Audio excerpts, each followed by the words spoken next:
Hello guys! Si Raven ang mag-picture sa akin dyan. At natuwa naman ako, hindi ako naiwanan na ihatid namin si Rian. Nakapag-video pa ako. Nakabili ng bigas at konting grocery.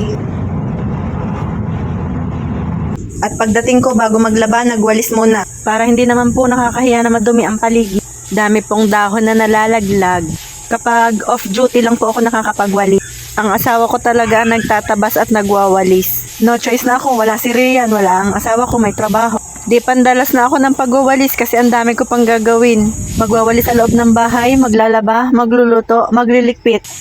Maalikabok, mainit, kailan kaya uulan? Sadya namang maaliwala sa mata kapag malinis ang paligid. Ano kaya ang pakiramdam ng mga mayayaman na may maluluwang na lupain? Masimulan nang mag-ipon ng pambili. Char! Sa amin po, nung dalaga pa ako, ang winawalis ko naman doon mga dahon ng kape. Tsaka noon parang hindi ganito kainit ang klima. Iba na talaga ang init ngayon.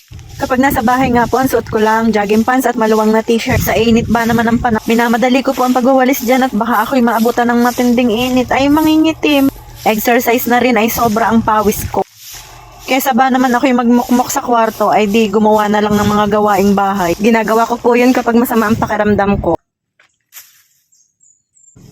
Pero syempre gagawan ko pa rin ng paraan ang makapagpahinga. Dito sa loob ng bahay ay lagi din maalikabok. Hindi ako araw-araw nagwawali sa dami ba naman ng gawain. Maganda kapag nandito ang mga anak, malaking tulong, nababawasan ang gawain ko.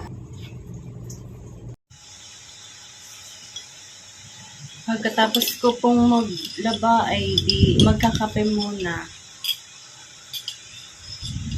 Ang sarap po ng feeling, pakaramdam kapag yung mga nilabhan mo yung nakasampay na.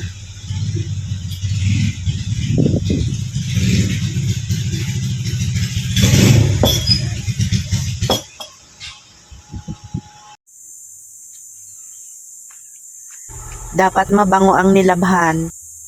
Mamaya po ang dikulay. Bye!